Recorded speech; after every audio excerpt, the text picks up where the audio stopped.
Machine learning यानी ML, ये शब्द आजकल हर तरफ सुनाई देता है, पर ये मशीनें असल में सीखती कैसे हैं? आज हम सनशाइन डिजिटल के दिए गए स्रोतों के जरिए इसी प्रक्रिया की बारीकियों को समझने की कोशिश करेंगे। देखते हैं उनके विश्लेषण में क्या खास बातें सामने आती हैं। बिल्कुल। और सनशाइन डिजिटल के जो दस्तावेज हैं वो इस बात पर काफी जोर देते हैं कि सारी कहानी डेटा से शुरू होती है। ये मशीनों के लिए वैसा ही है, आप समझ लीजिए, जैसा हमारे लिए अनुभव होता है। अनुभव, हाँ। पर सिर्फ डेटा होना ही काफी नहीं है, उसकी गुणवत्ता और मतलब वो कितना प्रासंगिक है, ये सबसे अहम है। अच्छा। जैसे अगर हमें घर की कीमतें पता लगानी है तो सिर्फ पिछली कीमतें नहीं, बल्कि वो घर का साइज, लोकेशन, आसपास क्या है, ये सब जानकारी मायने रखती है। सही कहा, बिल्कुल। तो डेटा इकट्ठा होने के बाद मशीन इस जानकारी का इस्तेमाल कैसे करती है? यहीं पर मॉडल की बात आती है ना? हाँ, बिल्कुल। अगला कदम होता है एक मॉडल तैयार करना। इसे आप एक तरह का गणितीय ढांचा समझ सकते हैं, जिसे एल्गोरिदम का इस्तेमाल करके बनाया जाता है। एल्गोरिदम? हाँ, ये एल्गोरिदम असल में नियमों का एक सेट है जो तय करते हैं कि डेटा में पैटर्न कैसे ढूंढे जाएं।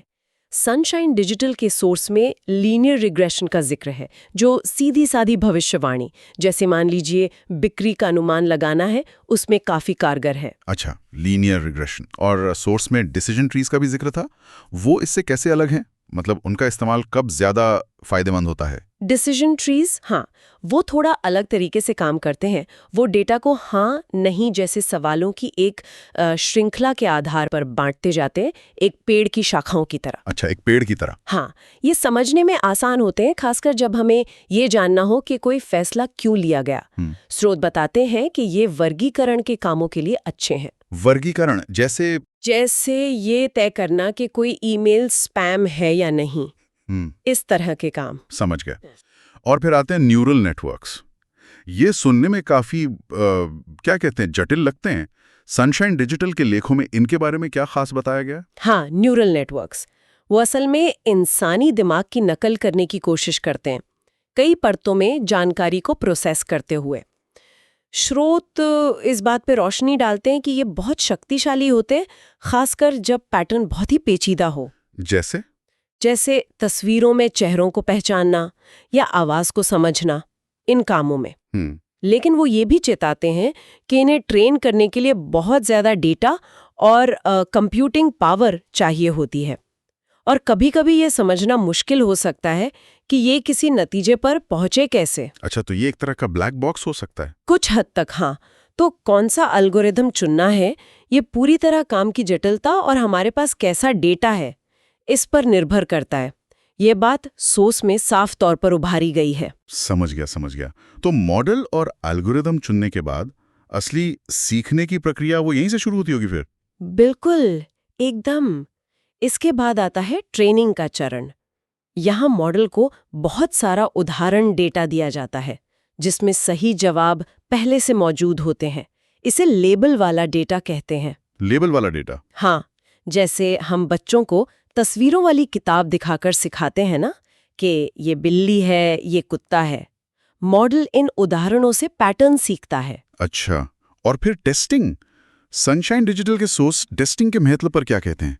क्या ये सिर्फ ये देखना है कि मॉडल ने मतलब सबक याद किया या नहीं? नहीं, टेस्टिंग बहुत जरूरी है, और सोर्स इसे सिर्फ याददाश्त की परीक्षा नहीं मानते, ये उससे ज्यादा है। टेस्टिंग में मॉडल को ऐसा डेटा दिया जाता है जो उसने पहले कभी नहीं देखा। बिल्कुल नया डेटा? हाँ, इससे पता चलता है कि मॉडल ने वाकई पैटर्न को समझा है या सिर्फ दिए गए उदाहरणों को रट लिया है। अच्छा। जिसे तकनीकी भाषा में ओवरफिटिंग कहते हैं, और सोर्स इसके खतरों के बारे में आगाह करते हैं। हाँ, ओवरफिटिंग, ये तो सुना है। तो लक्ष्य ये पक्का करना है कि मॉडल असल दुनिया की नई परिस्थितियों में भी सही अनुमान लगा सके। तो असल मकसद सिर्फ टेस्ट पास करना नहीं हुआ, बल्कि एक ऐसा मॉडल बनाना है जो भरोसेमंद तरीके से भविष्यवाणियां कर सके या फैसले ले सके। जैसे कि ये अनुमान लगाना कि किस ग्राहक को कौन सा उत्पाद पसंद आ सकता है, या शायद मेडिकल इमेज देखकर किसी बीमारी के शुरुआती लक्षण पहचानना। एकदम सही। अंतिम लक्ष्य यही है कि मॉडल वास्तविक दुनिया की समस्याओं को हल करने में मदद करे, चाहे वो व्यवसाय में हो, विज्ञान में, या हमारे रोजमर्रा के जीवन में भी। सनशाइन डिजिटल के दस्तावेज इसी बात पर जोर देते हैं कि एमएल की असली ताकत उसकी व्यावहारिक उपयोगिता में है। तो अगर संक्षेप में कहें तो मशीन लर्निंग डेटा पर आधारित है, सही एल्गोरिथम चुनकर मॉडल बनाती है, फिर उदाहरणों से सीखती है यानी ट्रेनिंग, और फिर नई परिस्थितियों में उसे परखा जाता है यानी टेस्टिंग, ताकि वो भरोसेमंद नतीजे दे सकें। और सनशाइन डिजिटल के नजरिए से देखें तो ये प्रक्रिया सिर्फ तकनीकी नहीं बल्कि व्यवहारिक चुनौतियों और सही चुनाव करने पर भी बहुत निर्भर करती है। हाँ, बिल्कुल। और ये एक लगातार चलने वाली प्रक्रिया है। मॉडल को समय के साथ बेहतर बनाया जाता है, नया डेटा आता है, वो फिर सीखता है। यहाँ एक बात सोचने लायक है, जैसा कि स्रोतों से भी इशारा मिलता है। जैसे जैसे मशीनें ज्यादा डेटा से सीखती जाएंगी और ज्यादा अनुभवी होती जाएंगी, तो क्या उनका दुनिया को समझने का तरीका हम इंसानों से मौलिक रूप से अलग होगा?